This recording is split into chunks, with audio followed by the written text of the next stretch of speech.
എന്റെ അച്ഛ ഡബിൾ ഏജന്റുമാർ പണിക്കിറങ്ങുമെന്ന് അച്ഛൻ മുൻകൂട്ടി കാണണമായിരുന്നു. ആരാണ് ഡബിൾ ഏജന്റിനെ പണിക്കിറക്കിയെന്നേ ഇനി ഉറപ്പ് വരുത്താനുള്ളൂ. അത് വക്കീൽ സിദ്ധാർത്ഥനാവും. അവന് അച്ഛനെ മരുമോള് ചേർന്നാണല്ലോ എന്റെ നിത്യക്കുട്ടി ഈ പരുവത്തിലാക്കിയത്. അച്ചോടാ തങ്കക്കുടമേ, അങ്ങൊരു പാവ.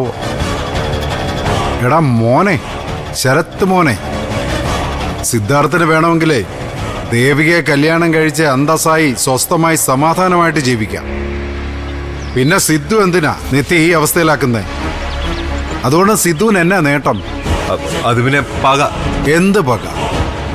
ആരോടുള്ള പക? സ്വന്തം ഹൃദയം നൽകി തന്നെ ഭൂമിയിൽ പിടിച്ചു നിർത്തിയ സുധിയുടെ പെങ്ങളോട് സിദ്ധുവിന് പകയോ?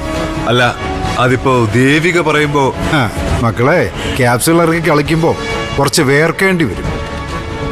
കഥയറിയാതെ ആട്ടം കാണുവാ എൻ്റെ അമ്മയും പാർവതി. പക്ഷേ മനോഹരൻ അങ്ങനെയല്ല. അതുകൊണ്ട് പറയുക, നിത്യമോക്കോ ദേവികമോക്കോ എതിരെ താടിമോന്റെ മനസ്സിൽ എന്തെങ്കിലും ദുഷ്ചിന്തയുണ്ടെങ്കിൽ അതങ്ങ് കരമനയാറ്റി ഒഴുക്കിയേക്കണം. നിലതെറ്റി നിൽക്കുക ഞാൻ. നിന്നെ തീർക്കാനും മടിക്കത്തില്ല.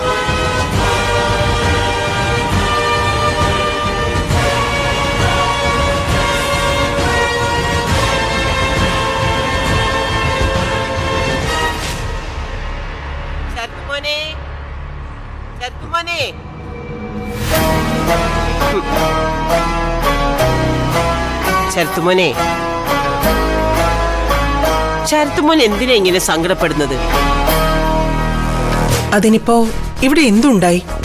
ആത്മാർത്ഥമായിട്ട് നിൽക്കുമ്പോ നന്ദികേട് മാത്രമാണ് കിട്ടുന്നതെന്ന് ഓർക്കുമ്പോ പിന്നെ സങ്കടം വരില്ല മുത്തശ്ശി.